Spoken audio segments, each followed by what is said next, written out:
name is Aaron Anderson, reporting live at Fractal News Network FNN. Today we were at the site of the Uplift Unity Summit, Forward as One. We had just did some interviews with some people that were from the fraternity Omegas, which is very awesome.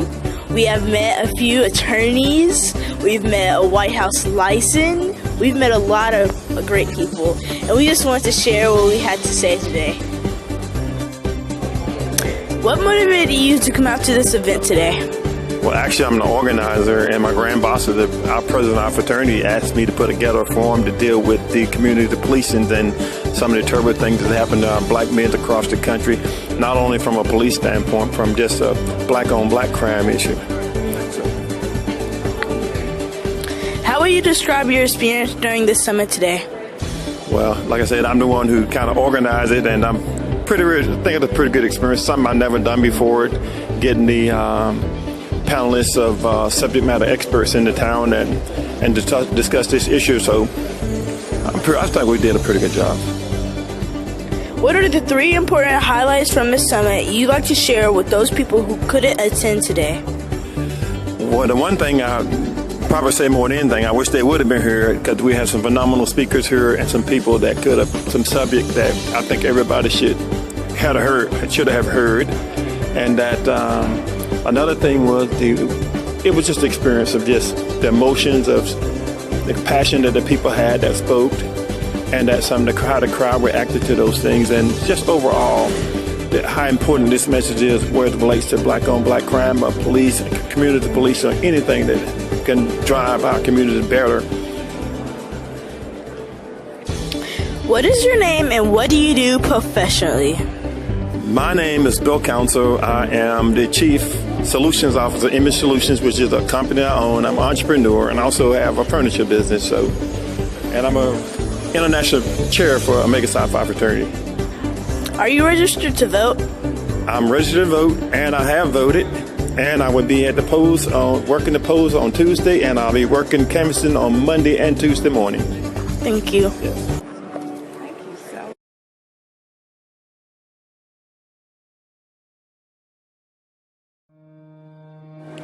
What motivated you to come out to this event today? Well, after working 30 years as a special agent with the U.S. Department of Justice, after hearing about the event, trying to promote change in the community, change the atmosphere, I wanted to be a part of that. I want to be a part of saving lives. I want to be a part of changing the narrative that's going on in America. How would you describe your experience during this summit today? It was a great experience. It gave different people from different vantage points in life. You had business professionals, experts with subject matter to come together, sit down and talk about solutions and deliverables that we could take back to the community to change some of the things that are going on across the country.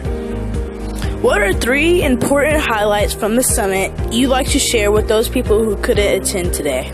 That's a great question. 3 of the things that I took away that were very important was, one is that collectively there is power. The second thing is, collectively, even though we have power, we have to put that power to use. And the third thing that I took away is that it's not a police thing, it's not a black thing, it's not a white thing, it's a we thing. Because together we stand, divided we fall, together we live, divided we'll soon die. What is your name and what do you do professionally? My name is Bobby Kimbrough. I'm a retired special agent from the U.S. Department of Justice. Currently, I just wrote a book called Surviving the Stop. I'm a consultant and a security expert analyst. Are you registered to vote? Of course. Did you vote during early voting here in North Carolina? I did. I voted Wednesday. Thank you.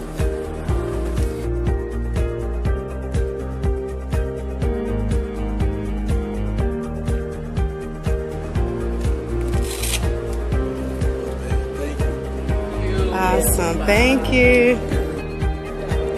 What motivated you to come out to this event tonight? Well, I pride myself on being a community activist.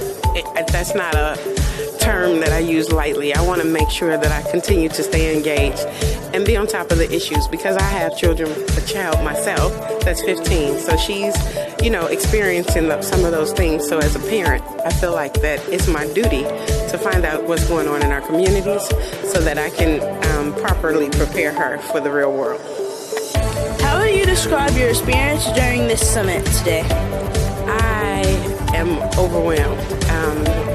I took notes the whole 2.5 hours, so I have a lot of things that I need to go home and digest and actually regurgitate. I want to make sure that I'm informing the community on some of the things that I've learned today and take action. So this is what we have to not do, is come to these things, listen, and don't regurgitate and actually take action. So that's one of the things that I've learned. What are 3 important highlights from this summit you'd like to share with those people who couldn't attend today? Attend. 1. I think that this room should have been, as one of the panelists said, overflowing, because I think the dissemination of information is so important. That's 1. 2 is to take action. You know, put our money where our mouth is and take action. And 3, that there are people that really truly care about the issues. So we just need to, come together as a collective and work on those ideas. What is your name and what do you do professionally? I do so much. My name is Kimberly Cross. I have a nonprofit here called Reach 150, and that is to empower and uplift our young adults and young men. Also, I do nonprofit consulting, so I go and help nonprofits build capacity. And I'm a former educator, so I'm very passionate about education. So I'm trying to marry all of my talents to help the community. Are you registered to vote? I am registered to vote. Did you vote here during early voting? And I actually took my 80-year-old father, and I'm also offering rides to the poll for anybody that does not have a ride on Tuesday.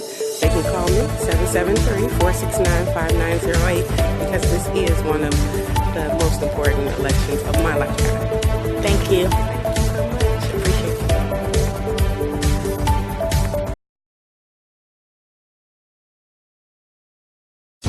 What motivated you to come out to this event tonight? I think that this is a wonderful event for change. We're looking for outcomes. We're looking to do things that aren't just steeped in dialogue and talking.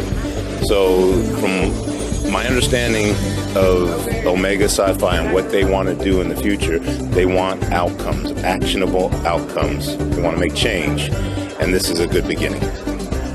How will you describe your experience during this summit today? Extraordinary. It was an incredible experience, meeting the people and the dialogue that occurred. Both were wonderful things. What are 3 important highlights from the summit you'd like to share with those people who couldn't attend today? I think when we talk about the need for a cultural shift in our nation and how people are thinking about each other, building relationships with each other, and then staying safe, understanding that if you're safe, you're able to then fight another day.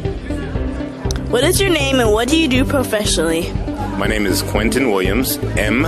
Quentin Williams. I'm an attorney by trade. I have a few businesses in the media and sports industries.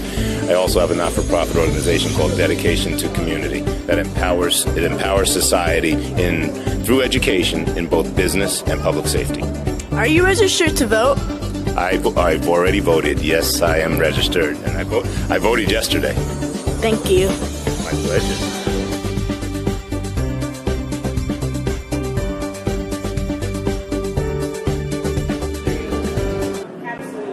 What motivated you to come out to this event today?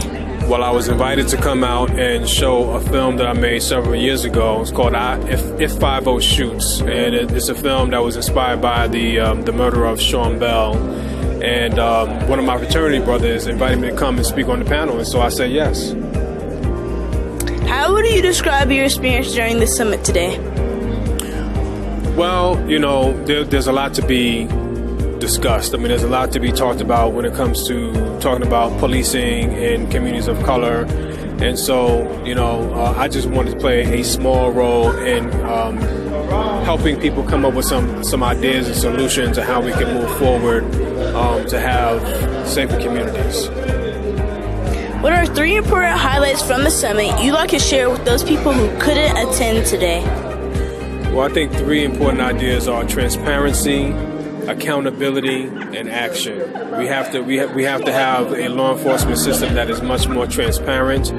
We have to hold police officers accountable when they kill unarmed or innocent people of color. And then we also have to take action, and we have to be very, very active in our communities to make sure that our voices are heard. What is your name and what do you do professionally? My name is Byron Hurt, and I'm a filmmaker. Are you registered to vote? Of course I am. Did you vote? Yes, I did. Thank you. All right. Thank you.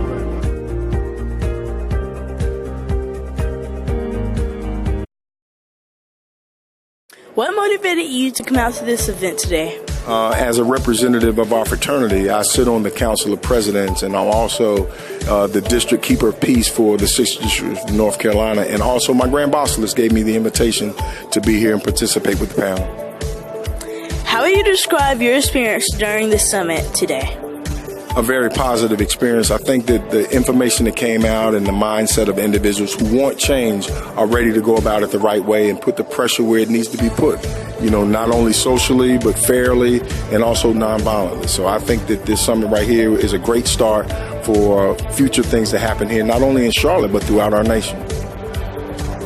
What are 3 important highlights from the summit you'd like to share with those people who couldn't attend today? 3 important highlights are, number 1, have the respect of yourself, respect for law enforcement, and then comply. Those are the 3 main things. And if you comply, even though your stop may not go the way you want it to, you will have an opportunity at the end of the stop to file your complaint. What is your name and what do you do professionally? My name is James L Clemens Jr. I am the Sheriff of Richmond County, North Carolina. Are you registered to vote? I am not only am I registered to vote, I have early voted like I early vote every time that we're out there. Thank you. Yes, sir. Good. Thank you so much. I appreciate it. Oh, not a problem.